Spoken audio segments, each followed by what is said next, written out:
Hey, what's up, All right. everybody? Welcome back to episode 34. Today, we're going to be talking a little bit about Airbnb. And so the question is, does Airbnb still work in 2026?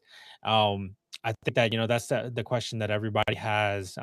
Is Airbnb dead now? Or is short-term rental investing dead? Does it even still work? Does everybody like did everybody who wanted to get into it already get into it, and if we get into it now, are we too late? As you remember, back in during the COVID days, it was like printing money. Like, everybody was making hand over fist in having an Airbnb. But today, has that changed? Has the window closed? Right? I don't know, Lord. What are you thinking, man? Yeah, I mean, it's a great topic. And last week we kind of did does the burr strategy still work in 2026, right? Hmm. Hmm. So I think Airbnb's always been a on and off again topic, right? It appeals to certain people, right? And so it's kind of one of those mysterious things, right? Where you can make a boat ton of money, right? Um, but it was really popular, like you said, right, during the COVID times. But does it still work today? So that's what we're going to get into today. And so, we'll definitely share the data with you guys. And there's actually been a lot of changes as well on the Airbnb side. So, as you guys might know, Airbnb is one of the bigger platforms, probably the biggest platform for short term rentals, right? And they have done a lot of new policy changes. So we'll get into that stuff as well. But yeah, so what do you? Yeah, let's just dive right into it. Yeah. So So, I want to I talk a mean, little bit about during COVID times, right? During COVID times, mhm, what exactly happened? Why was it so effective during those times? And why, like, is it different now, right? And so some of my thoughts were, jumping into it. Some of my thoughts were that um, they had stopped flights across the whole entire world, right, during COVID. And so when people needed to take some time off, needed to take some vacation, they couldn't travel abroad. And that was one of my thoughts. But then what I found out was that that wasn't 100% the reason why people um were going to Airbnb. I think more so when we went into the COVID season, there was remote working, right? So just about everybody worked remotely. And so people were booking Airbnbs because they were working remotely. They can work from anywhere. So if they didn't want to mhm, stay home and they wanted to go try a different area out, they would just go out there, Airbnb for like 2 weeks, maybe 2 months, just to get an idea of whether they like the new environment or not. And so you saw a pattern of people getting away even while they were working. um, on top of that, you got hotels, right? Now, people stop going to hotels because hotels have shared hallways, shared elevators. They have, like, basically shared everything, the breakfast area, the entrance. And so having an Airbnb, you had a private house, which means that, you don't have to worry about taking your family to a place and then catching COVID, right? And then finally, you had people who were, they're not trying to spend too much money. And so they were just traveling domestically so that they can save a little bit of money for whatever reason it is that they plan on spending it later. So, was there anything else you saw, Laura, out there, or anything that, I might have missed? Yeah. I mean, so like during COVID, right? Traveling was very hard, and one of the things that really boosted all the domestic Airbnb numbers, really, that kind of helped out a lot, was basically all the international travel bans, right? Countries Hmm. weren't Hmm. really letting people into their countries, right? I remember during COVID, one of the places we actually flew to was Puerto Rico because it's a U.S. territory, right? They were still letting people in, but it was very restrictive. Like they took it super serious. You had to check in. They were texting you like every day, basically, like, "Are you feeling sick?" So it was really restrictive on traveling. And then during COVID as well, we also did multiple trips to the national parks, right? And so just driving around. Of course, we're staying at Airbnbs too. So we're not really looking for hotels if we can avoid it. So Yeah, yeah. So, yeah, that's definitely exactly what I was saying too. Like, when we went on vacations, we just stayed in our state. Actually, we didn't even go out that far, and so um, it's crazy because of all of these different things. The earnings of people who own short-term rentals increased 44% in 2021. Right, so you saw just a dramatic amount of people that were actually using Airbnbs, and so that's why we said earlier that it was like printing money, right? So, those were the 2021 COVID 19 kind of environment, but today things have changed, right? We're looking at we're in 2026, right? Um, and I think that the numbers may be a little bit different. I don't know. Like, we did some research around it, and we're gonna go over that data. We're thinking that the revenues per night, right, has changed because of demand. Of course, it's like demand and supply, right? So it's a blend of so many different things, and what days are booked, what days are not booked, what kind of events are out there. And so my thoughts are is that the data in 2026 are going to be a little bit different. So, is there anything you want to add, Laura? yeah. So I mean, I've never heard of the term revenue per available night.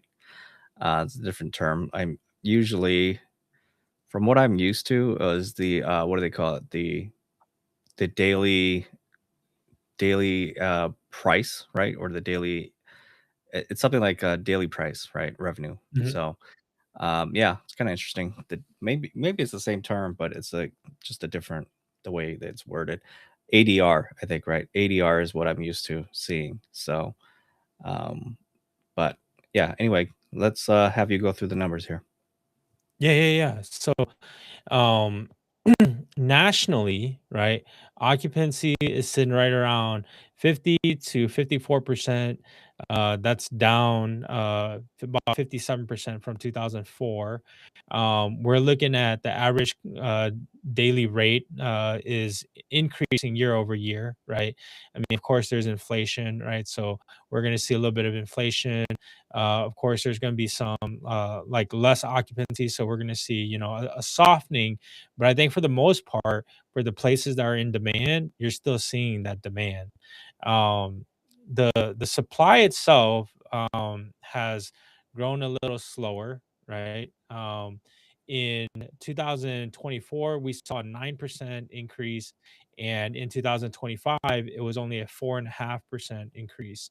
And so, the whole idea behind everybody and their brother is on Airbnb, that phase is kind of shifting, right? Only the people that are actually really good with Airbnbs are being, are the ones that are more successful. Um, so, but when you look at Airbnb itself, right, the platform, like how much did they make? Are their revenues up or are they down in second quarter of 2026, there was an increase in revenue of 17%. What we saw in our research was $3.6 billion was created in that second quarter of 2026. So nightly booking rates are up 10%, and we're looking at a thought like so the thought process is, in the second quarter of the United States, we went into war and there was a bunch of different uncertainties, but Airbnbs are still doing pretty well. So my thoughts are is that we're seeing an increase in prices. We're seeing a decent occupancy rate, and my thoughts are is that Airbnbs are still doing pretty good. Like, and when I say Airbnb, I mean like short term rentals. They're still doing pretty good in most locations. Now, I think that there's also um, some areas, some local or micro like economies, right, that are struggling. But for the most part, overall in the nation, things are going pretty well. What would you think, Laura? Yeah, I mean, just based on the stats that you just read off, I mean, Airbnb still making money, right? So, Hmm. Hmm. um, obviously, as a company, if they're making money, hopefully that also means the hosts are making money, right? But the important thing that I heard from you from that, that update was that, hey, um, the market has changed, right? From back, like you said, in 2020, it was like everybody was trying to get a second property or maybe get that vacation home, right? So they can escape, right? And Hmm. go Hmm. work remote or whatever, right? And so if you were one of those people that, just got that property just so you can kind of also throw it on Airbnb just for the heck of it, right? And if it books, it books. Well, now, I mean, like you said, it's really just the professionals who are left, the professional operators, the ones who treat it like a business, right? Um, so yeah, I mean, that's kind of the big takeaway that I'm hearing. So, Yeah, I think I had a lot of clients back in the days that, they wanted to get into it and they didn't understand that it was going to be a hospitality business rather than, a rental business, right? They're thinking, oh, I have some long term rentals and I'll be able to jump in and do just fine. Well, what they realized really quick was that it's a hospitality business, right? You have to have your rules, you have to have your, um, everything laid out so that they can understand how to use your house while they're there for that short period of time rather mhm, than people who are going to live in there long term. They're going to figure things out where those that are just visiting, they're going to call you and they're going to call you a lot. So if you don't have a system built in, mhm, um yeah, you're going to be having a ton of fun, let's just say it like that. um right. and The so other, the other thing that a lot of people, a lot of investors, when I talk to about Airbnbs, when they ask me, one of the most common questions is their hesitation is that, oh, well, it seems like it's saturated, right? Like it's too much, too many Airbnbs out there, right? Well, what are your thoughts on that? Yeah, so I used to work with, a big player in the short-term market industry. And, it's not so much about saturation, right? Now, of course, in specific markets, right, where there's just too many and everybody's competing on prices, you can say that there's saturation, but I don't think it's just so much about the saturation story. It also depends on your service. Like, are you receiving the 5 stars, right? Because from what I heard, that was that it's super important to get a 5 star. Would that be correct, Laura? That is extremely correct. Yes. So, I do own and operate 2 Airbnbs myself. So, um, I would say, unfortunately, it is very accurate that you do have to maintain somewhat high star rating. Just like anything that we do, right? When we go shop on Amazon, what do we do? We're shopping. We're looking at the reviews, right? If it's Hmm. got less than 4 stars, we're not buying it, right? It's probably cheap junk that's, made from Temu or somewhere in China, right? So we're not gonna take the risk to spend our money on it, right? Same Right. thing, I mean, when you're looking at Google, right, you're looking at people's reviews, right? You're looking at stars. Whether it's fair or not, it's the honest truth. It's how people that's what people do, right? The common thing that they do, they check the ratings, right? Like, when your wife tells you to go buy something for the house, right? Like the microwave breaks or whatever, and you're like, okay, I'm gonna go look on Home Depot, okay, and then you found this one, and then your spouse says, "Hey, what's the review say?" Right? Mhm. Yeah, So, absolutely. Yeah. yep. So it's something that we're seeing, right? So, in markets where there's a ton of Airbnb growth, like let's say for example, Austin, Texas, Nashville, Tennessee, Scottsdale, Arizona, Dallas, Texas, right, where a ton of people are coming in, right? They're still Mhm, seeing, I think, an increase, a small increase in the daily rates, right? But the thing is that occupancies are reducing because there's just more of them out there, right? So in those mm. type of environments, you're going to see things that are going to be, you're probably not going to make as much as you thought you did during the COVID days. But today, is there still a possibility if you are able to keep your property and maintain your property and make an income at 45% occupancy, hey, the game is still on, right? But for those that are not kind of in those environments, it makes it a little bit more complicated. Now, I wanted to add, right, that every state, every city, every county has their own regulations, right? And so sometimes those authorities are controlling what the market actually does. And so you're going to see things like, say, for example, here in Minnesota, there's a couple of cities where the when you go and you Airbnb, you have to Airbnb it for at least a week, right? And so with regulations like that, it makes things a little bit more complicated for you to be able to generate the revenue that you used to make simply because regulations have come into play. Now, if you're one of those lucky ones that in your state they allow grandfathering, maybe you're good, right? But for the ones that are not, it might make it a little bit difficult, right? That's true, that's true. And that is one of the difficulties with Airbnb is the regulations, right? Mhm, mhm. So let's go into like like the national headlines, right? People love to just throw words out there and expect people to say, "Oh yeah, that's true," right? So like the phrase Airbnb is dead, right? I think there's the real story is that Airbnb might be dead in specific locations, but across the nation, it's still doing pretty well as a business, right? So if you're okay with the hospitality business, right? If you're okay with putting systems in and making sure your systems are good to go, you're okay with dealing, your maintenance crews, your cleaning crews, and everything like that. And you have the money for the down payment so that the mortgage could be covered, as well as you can make the level of income that you want. I think that it's great to still remain in the Airbnb business. One of the caveats I think that we don't have it in our like that I would say most people don't even think about that. Let's say you're a high income earner, right? You're a high income earner and you're coming in, you may not realize that you get benefits uh from the tax deductions that you get for Airbnbs. Of course, we're not CPAs and we're not accountants, but if you talk to your accountant, there's a possibility that if you're a high income earner, you can reduce your taxes pretty significantly.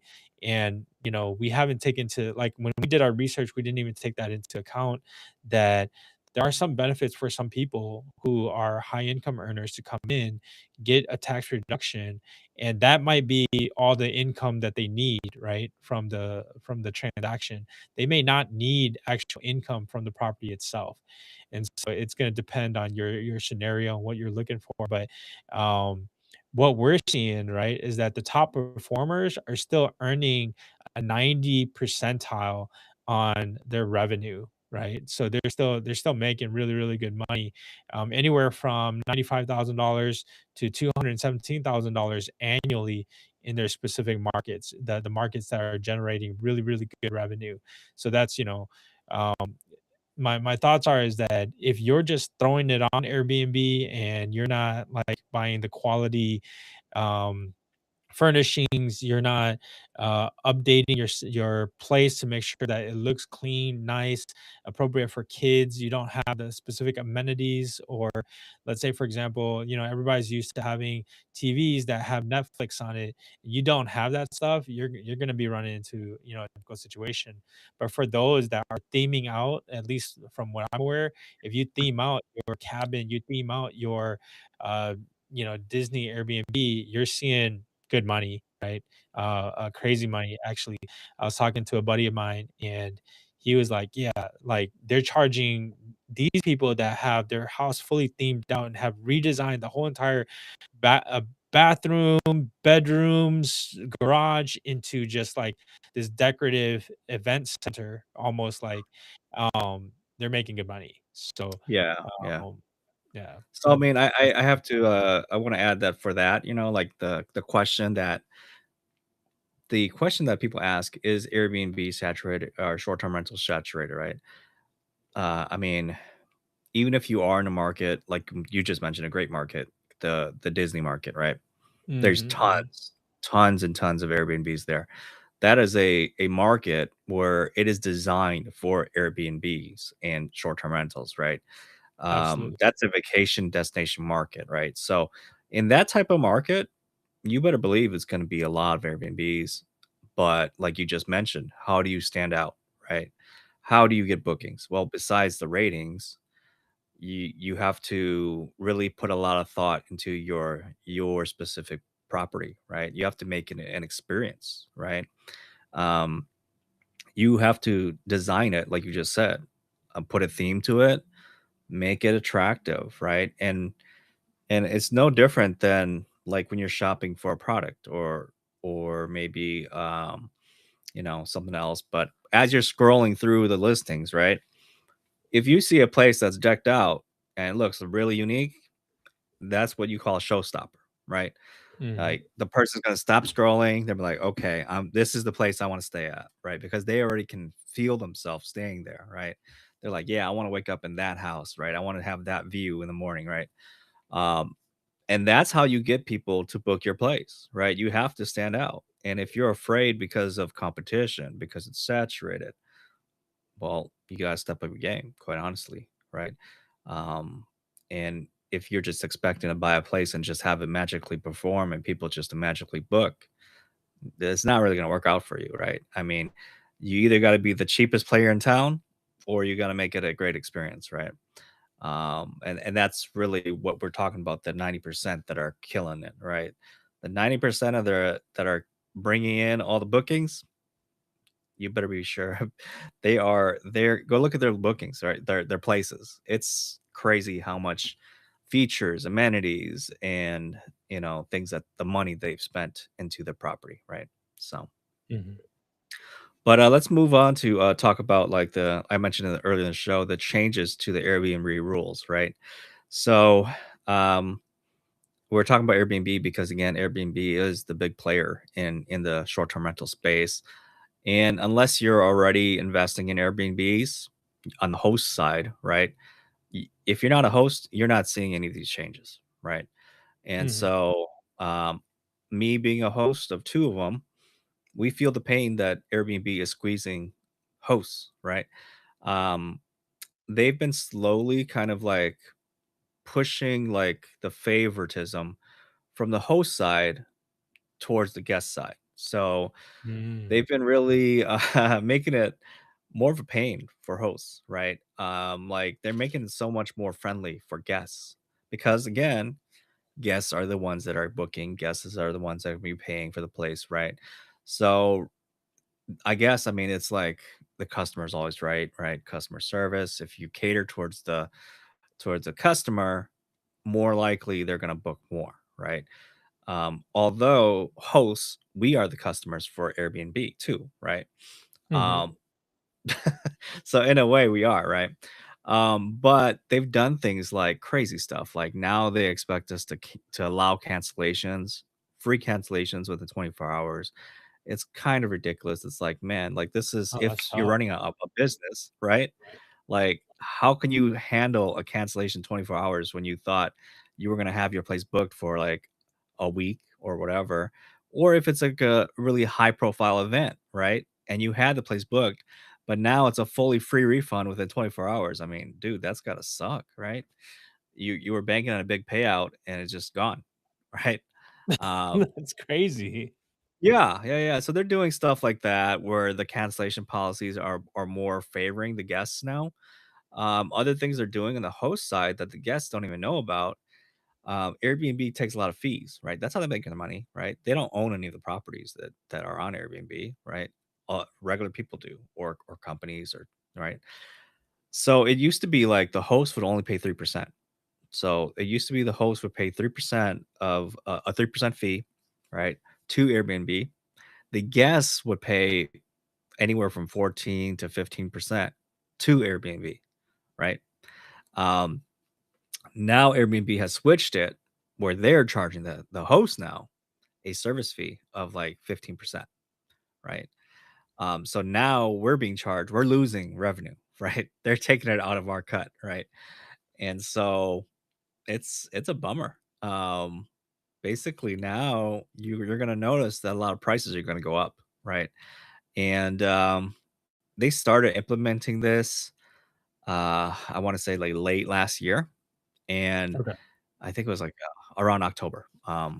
And first they were hitting up the hosts that used they call it a PMS software, so property management system. And so basically the hosts that had these like professional it's a software that lays on top of Airbnb. So it manages your Airbnb, especially if you have multiple Airbnbs. So it makes it super simple. You can see all your properties. Um, and you can kind of like everything you do in your PMS system, it pushes it out to the Airbnb channel, right?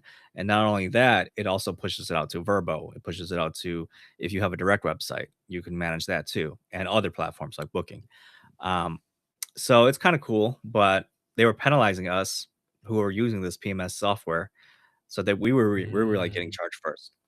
And so of course, a bunch of us raised our prices to kind of offset, right? Um, but just recently now everybody's getting hit with that 15%. So even the people who aren't using PMS software, they're getting hit now too. And they on the forums, the Facebook forums, the hosts have been crying a little bit like, hey, did you guys notice that Airbnb is taking 13% now, 15% now? What are you guys doing about it? So yeah, the policies kind of suck, but um it's kind of like they're the big name in the game. Where else are we gonna go, right? So they know that, right? And so they're gonna do what they're gonna do and keep playing it until there's another competitor platform that comes out, right? And I mean, Verbo is pretty okay. Verbo's okay. We actually get so we have one of our properties on Verbo. We have one of our we have one of them on Verbo. We have two of them on Airbnb. Um, Verbo is traditionally known for like the longer, like vacation, longer vacations, right? Vacation rentals by owners is what it stands for, right? Verbo. So when I think of Verbo, it's like usually like a week or longer, right? Airbnb has always been known as short-term rental, like 7 days or less, right? But I think more people are getting onto Verbo where they understand that it is just as good as Airbnb. And Verbo is also owned by Expedia now. So now I've been noticing that Mm. you can book Verbo, you can book short-term rentals through Verbo on Expedia. Um, so you can do that. So I'm thinking about putting my other property as well onto Verbo too. So that one, the one that I don't have on Verbo is a urban market. So it's right in Milwaukee. So it's a city, right? City market. Um, and that's kind of why I didn't want to put it on Verbo, because it's, but other people I've been talking to said Verbo actually performs better, and they are in the urban market. So I'm like, oh, okay, let me try that out. So I'm gonna switch that one onto Verbo.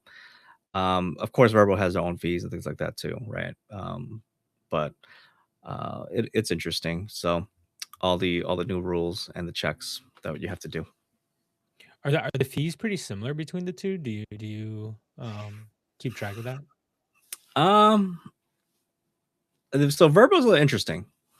So Verbo has kind of a split model too, where you can charge some to the guest, some to you, right? And you can do it per booking. so they can do they can collect from you per booking, right?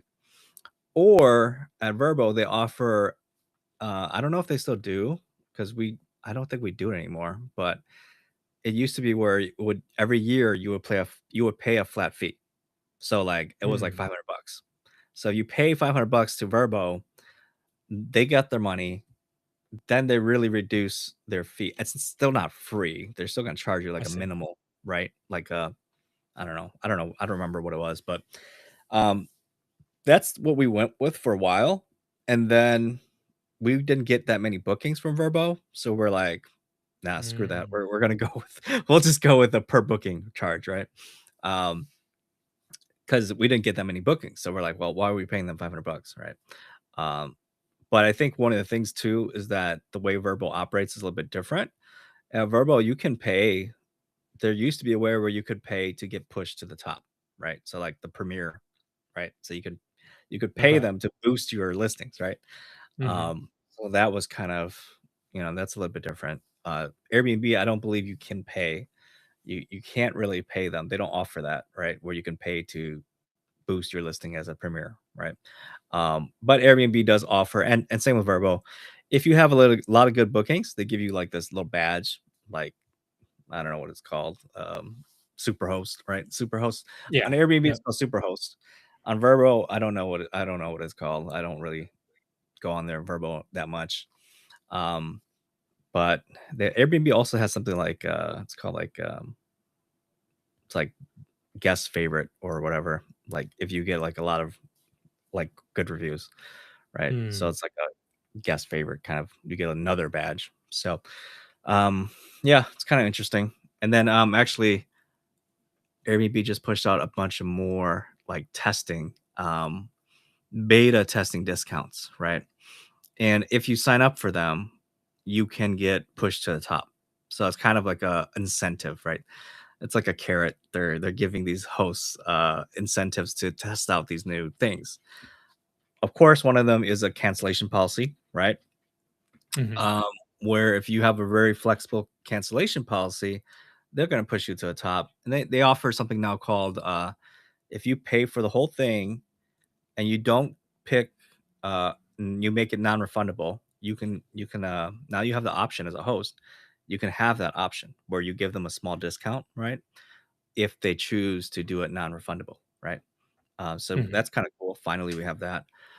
They also have this new thing that they're rolling out where it's like if you book through a phone, so you guys who are guests, if you book through a phone, they call it mobile discount. So if you book through your app on your phone, you can get a discount versus booking through the computer, right? S Interesting. yeah, yeah. So we signed up for that. So it's 10%, the 10% discount for that, That's good, and it actually. stacks.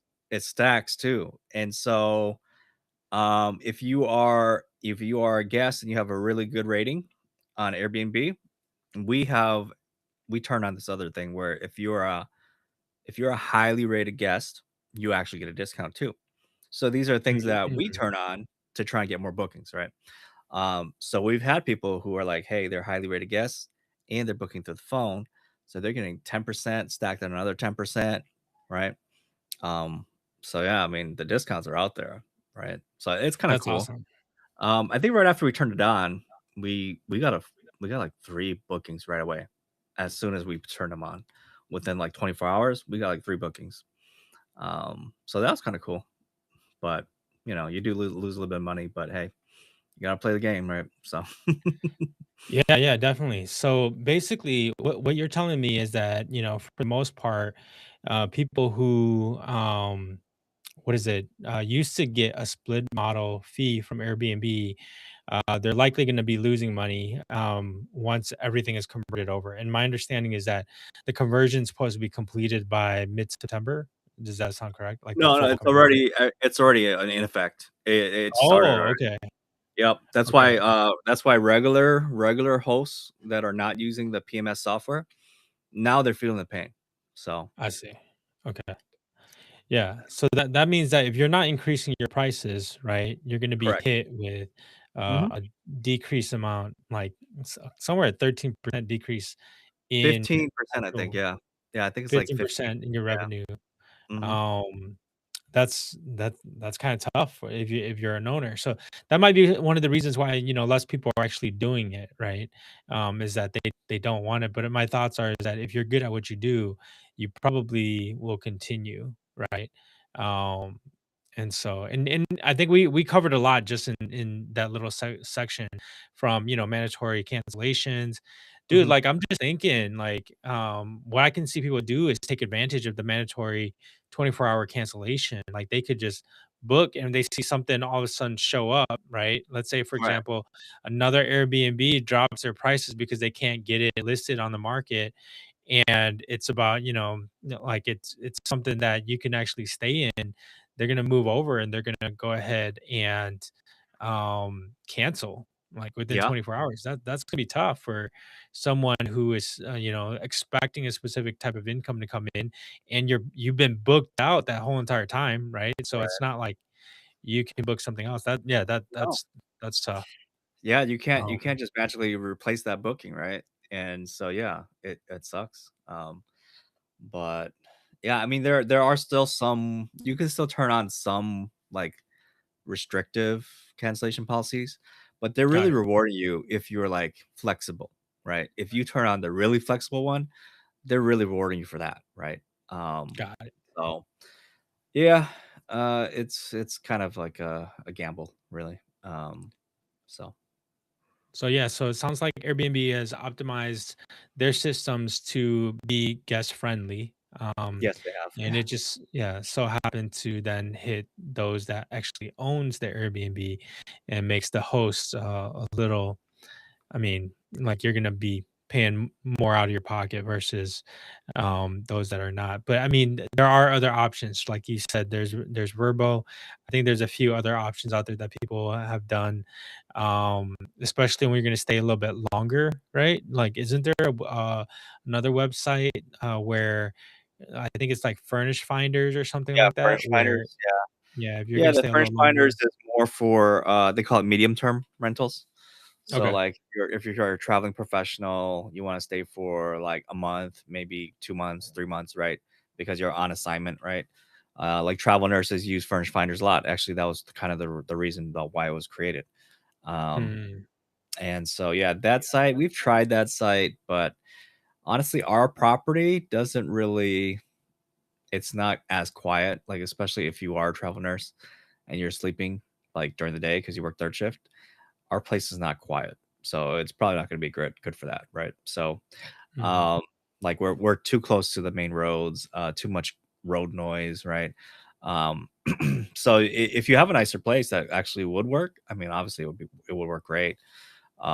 But I mean, for a corporate like a corporate person that's just in town training or whatever, that it might work good for them, but it wouldn't be good for, everybody, so All right, cool, cool. Yeah. So, what is it when Airbnb changed some of these rules? It looks like about 30% of the people that were hosting increased their prices, right? Mm, And my thoughts around that is that, hey, look, we understand if you got to increase your prices to make it work, but you have to also understand that it's supply and demand. And I don't know about you, but when I look on Airbnb, we look for cost is definitely one of the major factors, right, as to whether we're going to book there or not. mhm, The second factor would be, do they have all the amenities that we want, right? Do they have enough rooms? Do they have enough beds? Do they have an area where we can gather? We're looking at all these different things, and if your house is a little bit more expensive but you have everything that we need, we usually book you. But the thing is that when you're going out there and you're looking, a lot of families, right, that don't have I don't know, like, don't have a lot of leisure money to just spend, they're gonna go and they're gonna look for something a little bit cheaper. And so if you're looking to provide for those individuals, then you may just have to take that hit, right, as a host, and just be okay with it. So mhm, yeah, so let's move on. Let's yeah. move on. So um we talked about this being a hospitality business. What do you think, Laura? Yeah, yeah. I mean, you hit that on the head earlier. That the folks who bought a property and thought, "Oh, I'm just going to list on Airbnb, right? And it's going to be great." Um, if you've never done it before, you're in for a world of yeah. The amount of interaction, right? Like if you compare it to a long-term rental, right? Long-term rental, you put up your for rent ad, you interview, you host some people, they come through, they do a tour, they fill out an application, you look at their credit score, and you're like, okay, yep, looks like you qualify. All right, cool, I'll put you in. And then that's probably like then the only other time you see them, hopefully, is when the lease ends and you go do the checkout, right? Mhm, Sometimes mhm. you might get called in to fix a couple things here and there, but if your place is good, you may never meet them or see them again. um, Short-term rental, I mean, you're not going to see your guests, right? But you are going to talk and interact with them a lot, right? Potentially. So they're going to message you like, "Oh, hey, we like your place. Can we book it?" And then we always like to ask, "Well, what brings you to town?" Right? Um, and sometimes they're here for the Brewers game. Sometimes they're here to visit family. Sometimes here for work, whatever, right? Um, but um, we don't really like beyond that, like just the initial like qualifying them as like, hey, what are they doing in town, right?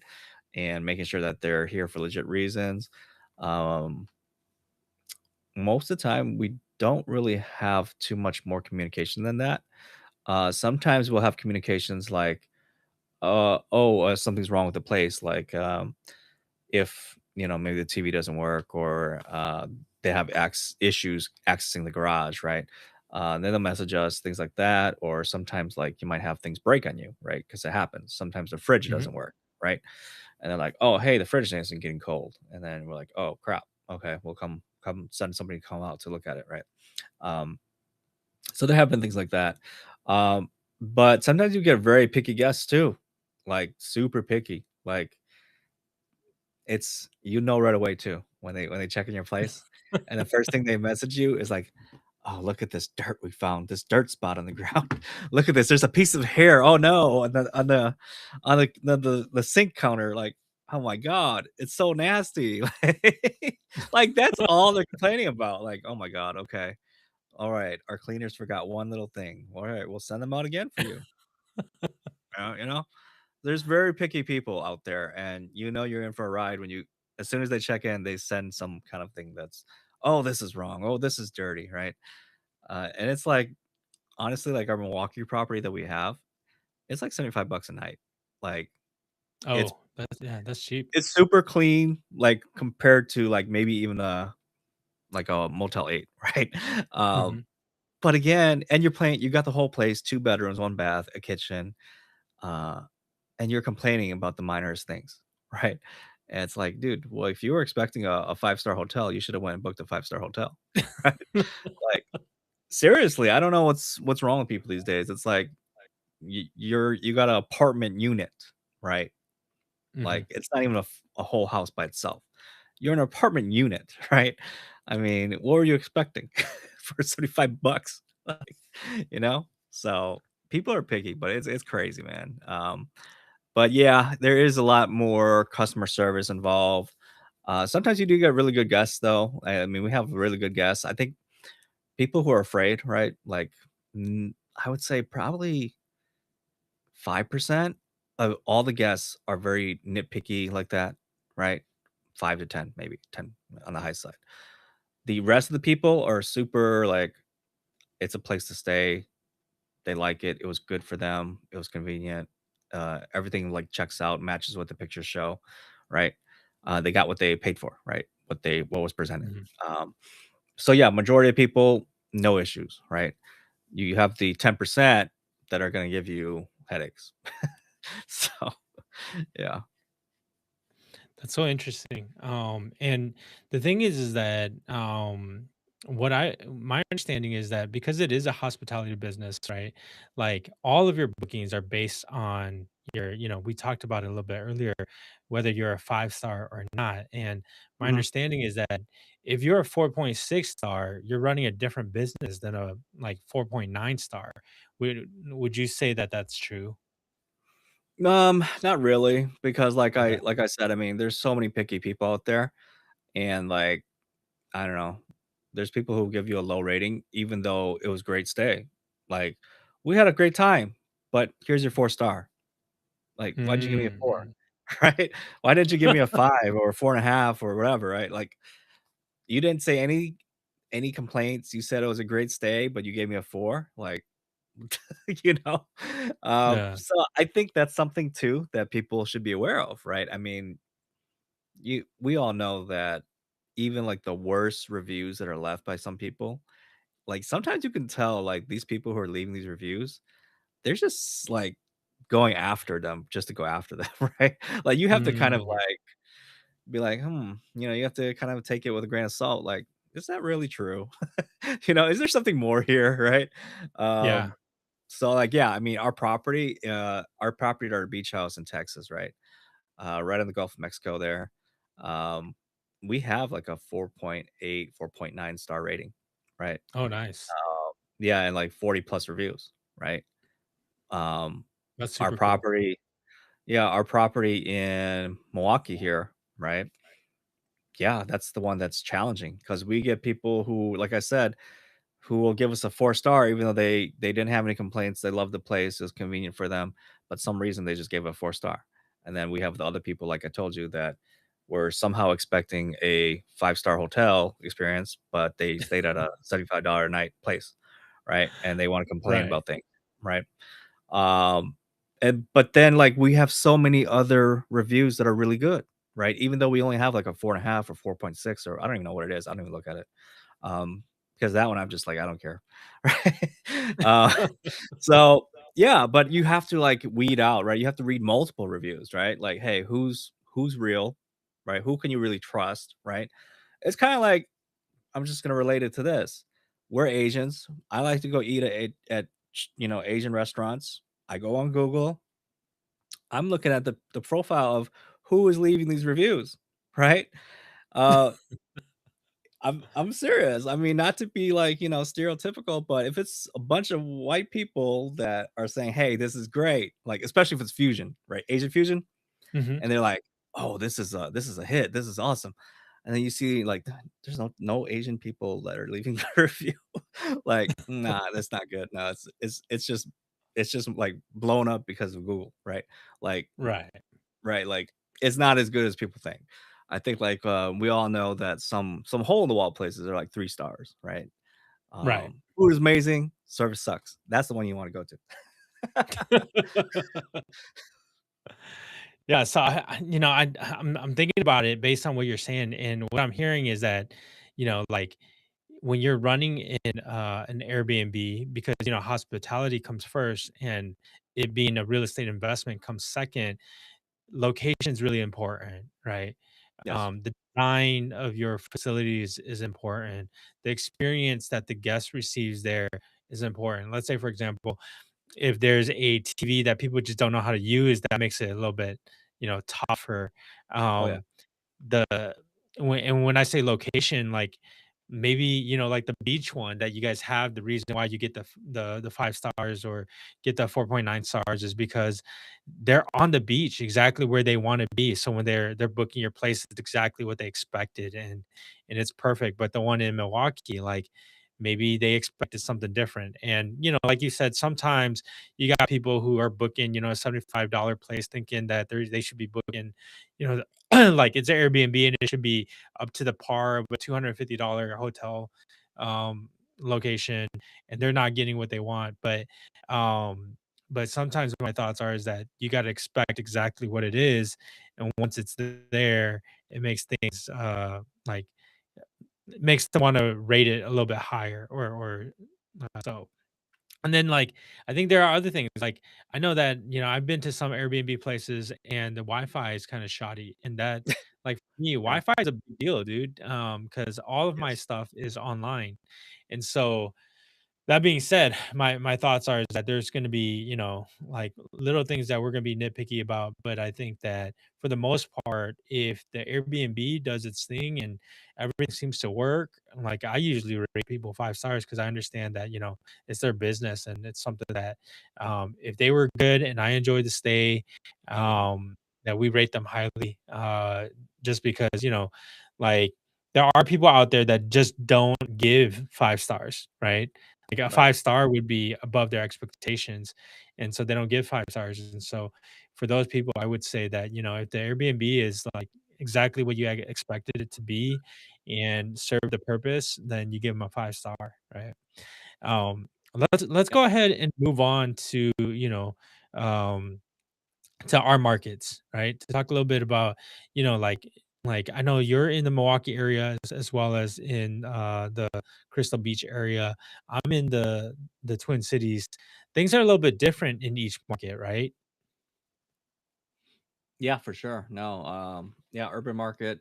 So yeah, we're in the urban market, right? Urban city, and then we have one at Crystal Beach, right? It's a it's a traditional vacation market, right? So small little beach town in Texas, right on the Gulf, right? Um, so it's a the whole market is just based around tourists, and especially Mm, one of the few beaches that are actually really nice in Texas, right? And a lot of people go to it. So yeah. nice. And so you get a different clientele, right? You get different clientele. Those Oh are all yeah, the yeah, of vacation. course. Yep. Yep. So I mean, like, it's interesting, right? I mean, it's seasonal, right? I mean, beach market, vacation markets, they're very seasonal, right? It's not uncommon that you make 70%, 80% of all your money the strong season, right? And for us, it's summer, right? We'll have like 2 3 months where we will be stacked bookings after bookings after bookings, right? Um, and then it's just quiet the rest of the year. And then you might Mm, get a few bookings that sneak in, like people good getaways, right? Holidays, you'll get bookings, but that's pretty much it. So majority of the time, our beach house just stays unoccupied. Um, interesting. and we go during the slow season, so we'll go visit during the slow seasons. Um, and then make sure everything's good, because I mean we really so that property is a little bit unique because we brought it because we actually wanted to have a beach house because we live in snowy cold Milwaukee, and so we're like, you know what, instead of investing in a place where we don't want to go visit, let's go invest in a place where we actually want to go visit, right? And so Mhm, that's kind of mhm. the purpose of us having a beach house. Is like, hey, cool, now we have a place to go, right? So now we have a place to take our kids every year, multiple times if we want to, and build memories, right? And then if we put on Verbo, Airbnb, whatever. If it makes money to help us pay the mortgage, great. It wasn't like we were buying it with the purpose of, oh, we're gonna kill it, we're gonna make tons of money. That was not our purpose. Um, and then our other property we have here in Milwaukee is an urban city market. But the other thing is Milwaukee is also cold. So obviously it's seasonal there too, where the winter season, we're not going to get as many bookings, right? Like I definitely not. see. Who wants to come to Milwaukee in the winter, right? Um, not voluntarily, at least, right? Um, in the spring, Milwaukee's actually we have like Milwaukee's known as the city of festivals, right? So like Oh, once nice. spring hits, baseball season starts, we get we get tons of people coming to town to watch the Brewers play, and it helps that the Brewers are actually playing really well. Um, so we have tons of people that because our place is actually about 5 minute drive, so 5 minute drive to their Oh, stadium. nice. Um, and so we get a lot of people there. Our place is actually themed a sports theme, so we're like a sports theme. We have a Green Bay Packers room, we have a Brewers room, and our living room is a Bucks theme. Um, and then yeah, so in the summer, with all the festivals that we have, Summerfest, we have Harley Fest, we have State Fair. Um, we it's pretty consistent. It's pretty consistent. We get bookings, and then sometimes we have people coming to town to work those festivals. They'll actually book our place for like 2 weeks, right? Oh, Uh, nice. yeah, yeah, yeah. So I mean, we're also 5 minute, 10 minute drive to the state fairgrounds. So we've had people who were here for the whole 2 weeks of state fair, and they would stay at our place, right? Um, which is really crazy because I mean, 2 bedroom, 1 bathroom place that would probably rent for 1400, 1500. Um, through Airbnb, I mean, a 2 week stay sometimes we'll make 2,000 to $4,000. Um, Nice. yeah, it's crazy. I mean, during the peak, right? Like that's Right. how much we could make, right? We've had people stay for a whole month and we made like 4,000. Like, okay, cool. you know. Um, but yeah, yeah, those are the kind of the different markets that are out there, especially when people are thinking about like location, right? And types of markets, right? Um, and it does help, right? Because if you are in a vacation market, all the local laws there are already set up to help you, right? Mhm, mhm. They're pro short-term rental, right? And if they're not pro short-term rental, like Door County, so in Wisconsin, and Door County is a very popular area where a lot of people have vacation homes, right? And people like to go vacation up there. But man, they are tough up there. They just changed all their rules like within a last couple years, where basically if you're an owner, you can only rent it out half the year. So Mm. yeah, so it's crazy. It's like why would they do that to their own economy? Because a lot of them up local people that live there, they live off of that, right? They live off of the tourism. So it's kind of like you're shooting yourself in the foot. Like, what's up with that? Right? Doesn't make sense. Yeah, yeah. Yeah, but I mean, urban market, the biggest thing is location as well. But you have to also check your local municipality because even in Milwaukee, I mean, we're in Milwaukee, but our place is actually West Dallas. Mm. West Dallas and Milwaukee, they kind of share the same Airbnb rules for now, which there really aren't any for now, but they are talking about it. It's very simple right now. All you need is the state tourism license, and then you just got to pass the city health inspection, right? Um, and then you pay the fees, of course. They want their money. So it's pretty relaxed right now in terms of rules. Cool, cool. So I want to make a statement around that. So you mentioned vacation markets. It sounds like Mhm, there's a big seasonality for your vacation markets, and then mhm, for your urban markets, you still get seasonality, but not as much because you get business people that are coming in. You get people who are coming in for events. People that might be coming for uh, different reasons, not so much the same as like the vacation markets. And so I think that I want to make the statement that not all STR markets are the same. Like short-term rental markets are not all the same. I'd like to add that, like when you're like if you're an investor and you're looking to go in and purchase a short-term rental, something you have to be aware of is the regulations within those city guidelines, right? So um there are locations where you can have multiple short-term rentals, but like for example in the city of Minneapolis, you can only have one, right? So outside of your own primary home, you can only have one investment property that's a short-term rental. Um, wow. and so it's, you got to know where it is that you're doing business. And like I said earlier in Edina, they like you have to rent it out for at least a week, or there's going to be some locations that will Mm, allow you to rent it out for a month. And then like in the Twin Cities here, we have a few cities that just won't allow you to have an Airbnb at all. Right. So if you do Airbnb business in those cities and you didn't pay attention, well, you're going to be fined. And then next thing you know, um, if they don't like it, you're gonna run into issues. In addition to that, I'd like to add that there are some locations here in Minnesota that if you go into, like, let's say a lake house area where all of the owners actually stay there and it's their personal homes and they don't like Airbnbs and they don't like vacation people coming into their area, there's a great possibility that they will kick you out, right? And so you might go in there and you might buy a property thinking that it's going to make you a ton of money, and then like even though it's legal to do it there and it's legal to, you got a bunch of people that don't want it, you're going to have to go up against them in the city hall meetings, and it's going to be a tough environment. So I just wanted to throw that out there. So regulations, are a pretty big deal. Pay attention to them.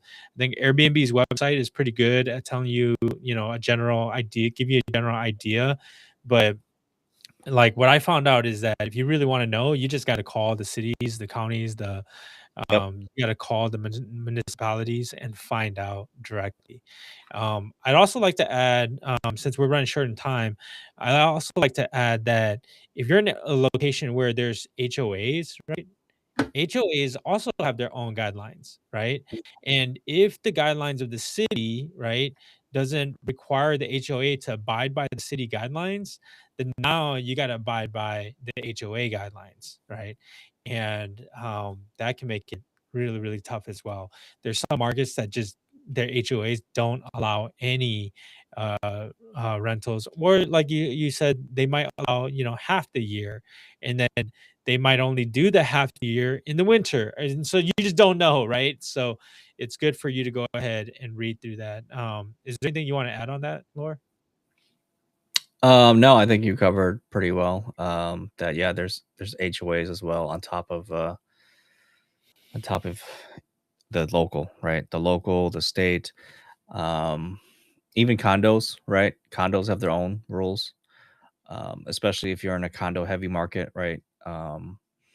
So yeah, be careful. And then yeah, like you said, the simplest thing is just to type in your city or the city you want to buy the property in, and just put short-term rental regulations or Mhm. ordinances, and Google will pretty much pop it right up, right? Um, and then, of course, if you really want to know for sure, you should definitely call the city, right, and figure it out from Mhm. there. So yeah, that you don't end up buying a property that you can't actually implement the plan that you wanted to do. Yeah, that becomes tough. So sometimes Yeah, when you're underwriting, right, your deal, sometimes you have to underwrite it as long term in case you have to turn it into a long term, right? And if it correct. works Yep. for both the long term and the short term, there's a possibility that you would be able to do either and be just fine. Hmm. Um, I think the only other thing that I wanted to cover was, you know, from the looks of it, if you're in the right market, and uh, you're doing all the things that's necessary, right? The likelihood is, I think, that you will actually make the money that you need to make. Now, um, we talked about going out to Florida, and I don't know if we're gonna actually be able to set it up in time or not. But let's say, for example, if you go out to Florida, some of the things that you got to worry about is insurance costs, right? Yep. Will your insurance company insure the house in a location where insurance is already really, really expensive? um, that's something that you got to pay attention to. And in Hmm. Florida, that's definitely the case. And from what I'm hearing, another location might be like California, where insurances are increasing significantly. Oh yeah. Um, yeah, and then They did might not you even insure you in Florida. I mean, in California, right? If your exactly? house is too close to the fire zones or whatever they call it, Yeah. um, yeah, they're not even gonna insure you. And so, yeah, insurance is definitely a big player. And like you said, if you're in a beach market, that's you've got flood insurance you got to pay for. You have Hmm. hurricane, right? Like they call it wind and flooding insurance, right? So, and it stacks up. Yeah. Yeah. Yeah. But there's still money to be made, right? There's still money to be made. Yeah, you just have to write it into all your numbers, right? And if it still makes sense, then it makes sense. So, Yep. Yep, and underwrite it. I think, is there anything you wanna add? Maybe you wanna close us off? well, so I mean, we talked about all the cons, right? So just kind of Mhm, just to kind of give a summary here. So kind of the cons, right? If you are thinking about Airbnbs, right? It's review driven, heavily review driven, right? Check the local laws, right? And the other thing is the laws can always change. So if mhm. there's bad players in your area, they ruin it for everybody, right? I've seen that happen in Milwaukee. In the Milwaukee area, there's a small town called Glendale, and some Mhm. mansion house, right, that they rent on Airbnb. They've had shootings, they've had people killed Oh, there, and just recently, the town is like just banned Airbnb. Like, nope, no more short-term rentals. You guys are done. The whole wow. town. Like, dang, okay. So it could change your plans. It could change your plans, right? And then, of course, you have the regulations by the platform, right? The platform controls the rules on you as a host. Or if you ever get kicked off, right? If a guest complains and it's like, I've seen Airbnb shut hosts down because Wow. of complaints from reviews, right? Whether it's legit or not, whether it's just accusations, right? They will shut you down, and you're gonna have to go through a legal battle to get your listing back, right? And that's why it's important that don't put all your eggs in one basket, right? Mhm, So mhm, if Airbnb goes down, you better hope you have something else, right?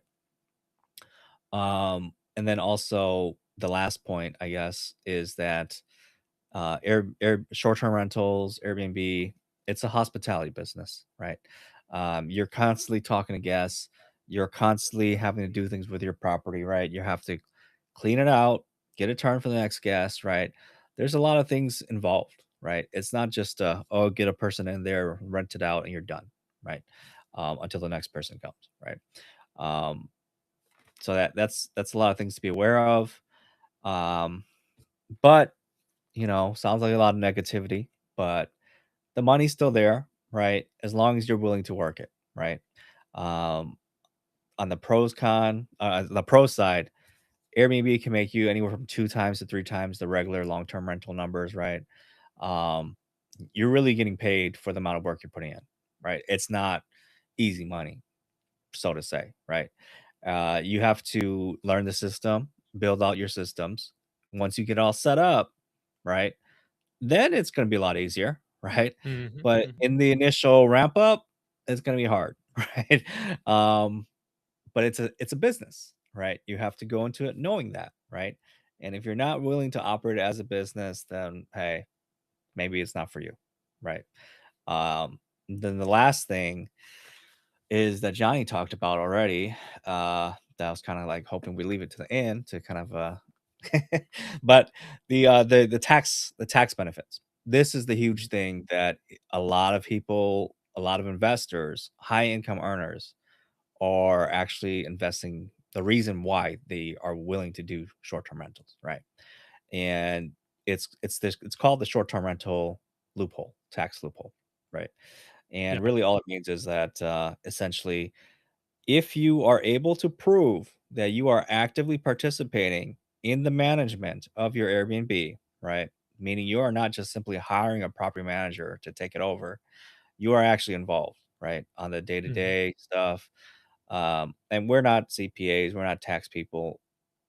I know personally because I do this, right? But I still recommend you talk to your tax person. If you don't have a tax person, talk to us. We can refer you to some of our people. Um, mhm, but the thing is, if you can prove that you're an active participant, right, you can actually use the write-offs, the passive activity, the deductions from short-term rentals against your active W-2 income. And if you file jointly with your spouse and both of you are high income owners, you could pretty much wipe out a lot of your taxable income, right? It offsets your taxable income, your W-2 or even your 1099, right? mhm, Uh, mhm, and how do you do that? Well, when you buy an Airbnb, right, and you can prove this stuff that you're actively participating, um, you would hire a cost segregation expert. So it's like an engineering company, something like that. They come in, they break down your entire property, like they break it all down. Hey, what are the things we can depreciate, right? Obviously, land, you can't depreciate land. Um, but they'll go through your whole property, they'll take pictures, they'll put a whole report together, and they'll say, "Hey, if you bought I think we had an example here. Um, if you bought a $600,000 property, right? Cost seg says, oh, 30% of that we can write off for depreciation, right? And so right now, currently, there's a 100% bonus depreciation rule that the IRS recently re-implemented through the big beautiful bill, right? That had previously gone away. The 100% bonus, it had stepped down to like 60, or I don't know what it was, but every year it kind of stepped down and then it actually went away. But when Trump came back, that was one of the things that came back, was 100% bonus depreciation. So that means that you can take all 100% of that $180,000 deduction as year one deduction. So against your active income. So um it's really cool. So I mean, if you understand all that, if you don't, and you just have a tax person, just hire a tax person to do it. But it'll go across your active W-2 income, and if you don't use all of that, the deductions and the write-offs, it carries over to next year, right? So that can save Yeah, you a that's super ton of cool. taxes. So, Yeah. but of course, it's not like magic either, guys. It's not magic. It doesn't mean that you're not gonna have to pay taxes back. It just the depreciation is just a temporary write-off, right? It's like you're deferring your taxes to later date, right? Mhm. It doesn't mean you're won't ever have to pay it. It just means for now you have something that'll offset it, right? But when you Mhm. sell that property, that depreciation deduction that you took, they call it recapture. So you're gonna have to pay it again. It'll come back to you, right? When you decide to sell that property, right? Um, and there's ways that you can also keep deferring depreciation, right? If you do things like a 1031, right? So if you do the 1031, you just take all your capital, all your profits, right? And you just put it to the next property, right? And you defer it again. So you're kicking the can down even farther, right? Um, and so we had an episode already with the 1031 exchange professional. So if you guys missed that one, go back and watch that. Um, Yep. but basically you can defer until you die. 1031 till you drop, right? That's the strategy. Um, Yep. so yeah, that was a good episode with Cindy fam from Houston. Uh, so yeah, that's pretty important strategy that will come into play. And then if you do need help and you're still interested after all this, you're not scared off with buying a short-term rental and you want to jump into it, you need some help with how do we buy it, how do we fund it, right? Johnny and I we're both mortgage lenders as well, mortgage brokers. We do a lot of work with the SCR lenders that will basically Mhm. lend to you based on the projections of that property being a short-term rental. So we Yep. have solutions for you on that. We have other ideas as well for you that maybe traditional lenders cannot do. So we have that. So feel free to reach out to us to talk to us about that. And then um, something else what I was thinking about, but I think it kind of slipped my mind. Anything you want to mention that I was talking about? Yeah, no, I was the last thing I was gonna mention was financing, right? Mm, First, you have to underwrite the business, right? Find out if it's a business that you actually want to get into. Second, you got to underwrite the transaction to see if it'll qualify from a financing perspective. Um, and of course, if you need help with that, then you would talk to a loan officer that knows how to calculate whether you're going to be doing, conventional type transaction, vacation home, or whether you're going to be using a DSCR. Reach out to someone that is savvy in the short-term rental arena, like ourselves, or reach out to someone that can help you through that process. Again, like Laura said, we both do DSCR loans. We're both mortgage brokers. We're also realtors, right? And so we also help clients buy in our markets, right? So I'm in the Minnesota market, Laura's in the Wisconsin market. If you're planning on buying Airbnb, send us some information, and we'll be able to. Like I have a client right now that I'm working with. He's trying to buy an Airbnb, and here in Minnesota, the occupancy rate is usually under 50%, right? mm, And so the question is, are you going to buy as a second home, or are you going to buy it as a investment? And if you're going to buy it as an investment, you use the property to qualify for itself. Here in the Twin Cities, it's a little bit harder, right? So you got to find properties that will actually. So the thing is that not only do you qualify the property and the type of business that you want to run when it comes to Airbnb, but we as lenders also qualify the business to see if it. So we're like a second layer of underwriting.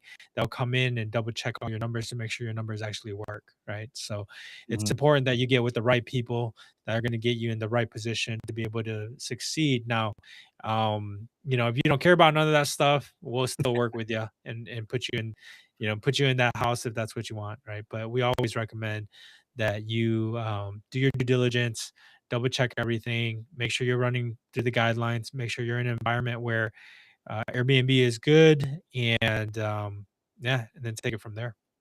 Yeah, so I mean, I want to add that, the realtor piece, right? Especially if you're going to buy in a market where you don't know anything about, right? Mhm. So we talked about Florida, we talked about beach markets, you know. Obviously, if you're not local and you don't even know anything about it, but you want a house there, right? Yeah, definitely hire interview a bunch of potential realtors, right? And if you need realtors, we're with EXP Realty. We have realtors everywhere. We can Mhm. definitely do the hard work to find you the good realtors so you don't waste your time, and then we'll connect you with them, right? And we have Yep. partners in like Southwest Florida, Cape Coral, Fort Myers, Naples, Miami, very hot Florida markets, right? And especially right now when the prices are tanking. So if you want to, this is a good opportunity to start looking, right? And start connecting with people and connect with a realtor who actually maybe even operates their own Airbnbs because they're going to know exactly what you need to look out for as well, right? Like the local ordinances, they're going to be on top of a lot of stuff. Insurance, right? If you're from the Midwest, you have no idea what wind insurance is. You have no idea Right. what flood insurance is. Like, what do I need, right? Um, Yep. so partnering up with professionals that understand the market and even the little towns, right? So there's probably little towns that we don't even know what they're called, right? But oh, in this little town, yeah, you can't do any short-term rental, right? Like St. Mhm. Petersburg. I believe you can't do from when I was shopping down there. St. Petersburg, I don't think you can, right? They don't allow it. But if you went over to Bradenton, oh, of course they allow it. Yeah, you can do it there, right? So all those little nuances you're gonna need to know from the local expert, and don't waste your time trying to learn everything yourself, right? Just hire the right Yep. people, and you get taken care of, right? Um, and then in the in the chat, we had Sai asking, how much do you spend on furnishing, right? Two bedroom, three, four. I mean, I don't really know how to answer that. I mean, it really depends on the quality of stuff that you want to buy, right? Like, are you buying all secondhand stuff? I mean, you can go pretty cheap and still quality stuff. Like some of the stuff we bought at our Airbnb, we bought from estate sales. Like we went to visit like mansion houses that were being liquidated, right? They had the good Nice. stuff, right?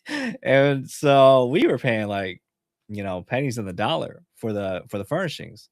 But again, it takes time to go like to hunt for all the deals, right? So it's like, Mhm. hey, Mhm. time versus money, right? Like if you need to get up and running, shoot, just go get a truck, get a U-Haul, and go to IKEA, right? And load it up and then go show up and build everything, right? Um, Yep. so it really depends on time and quality, right? And what you're trying to theme and design. And like we were talking about, the people who are doing really well right now, they are hiring like professional interior designers to theme out their whole place, right? Um, so if you're going to compete with those type of people, you better be willing to go all out, right? Yeah, get Uh, on their level. yeah, seriously. No, I'm not even kidding. I mean, there's really good hosts out there that, they have the whole mural, right? In Mhm. in every room, right? Like custom mural, and then they have the custom game room. Um, right? Like it's a whole experience, right? Like, oh, they got a movie theater. Oh, they got a pool table. Oh, they have a pool and a hot tub. Mhm. Mhm. Like, how are you gonna compete with that, right? So obviously in some markets, pools don't make sense. In some markets, it does. You have to have a pool, right? Some markets, Mhm. like, not really. It's not worth it, right? So those are the things you will have to consider, and that's those questions that you're gonna need to ask your local professional, right? Like, hey, does it make sense for me to do this, right? Should I spend the extra money for this amenity, right? Like a fire pit, um, you know. So if you're in a heavy fire zone, maybe not, right? You don't want your place burning up. Right. Or it might just be illegal, right? It might be illegal. You can't even have a fire. So there's no point in having a fire pit, right? Um, So yeah, you really have to do your research. But to to close this out, we have to answer the question at the beginning, right? Does does short-term rental still work in 2026? What's your take? My take is, hey, if you're ready to get into the hospitality business and you do it well, you're gonna do just fine. Yeah, I have to agree with that. Like yeah, like I said earlier about saturation, right? Like even, even in the business that we do, being a realtor, being a loan officer, you could find one without a lot of work, right? They're everywhere, Mhm. right? But Yeah. to find the good one, you know, you got to stand out, right? You got to stand out, and the reputation, the reviews, right? The knowledge. Like when you talk to them, they know what they're talking about. Other people have no clue. Well, I hope you hire the right one. Mhm, mhm. Yeah, Right? absolutely. So, yeah, so that's pretty much it. So we did go a little bit over time, but want to really just give you guys all the real information here and that you have to be dangerous with. And again, if you need help, don't don't be a stranger. Reach out to us. If you like the information that we're sharing, definitely help us out. Hit the like button. Drop us a comment because there's nobody in our comments. uh, like literally, like I mean, side comments today, but other than that, I mean, it's kind of crickets. But whatever you guys want to hear about, whether we know the information or not, we'll go find the expert. We'll bring him on the show for you. Um, so yeah, that's pretty much it. Anything you want to add? Nope, that's it, man. Yeah, yeah. So I mean, I think you mentioned the field trip to Florida. That would be pretty cool. I mean, I think if we can squeeze it in, but like you said, the year's pretty busy. We have a lot of things going on, so I'm not sure, but it would be great if we could go. So we'll keep it on the calendar, pencil it in for now. Mhm, mhm. Not in pen Absolutely. yet. I'm So I'm yeah. I'm gonna be there anyways, right? I'm gonna be Oh, down you in are. Florida When are you anyways. going? Yeah. When are What you was that? going? When are you going? Right around that Thanksgiving weekend area. So, Okay. So um, maybe we do it then. yeah, I'm I'm I'm 100% down for it, and I think I got enough people down there that will be able to show us around. So, if anybody's interested, yeah, just reach out. If we get enough interest, we'll for sure make it happen. Yeah, you just got to rent a little short bus and drive everybody around. Yeah. Yeah, no, that'd be cool. But yeah, yeah, think about it. We'll see. So, all right, guys. Well, thank you guys for tuning in. We'll catch you in the next one.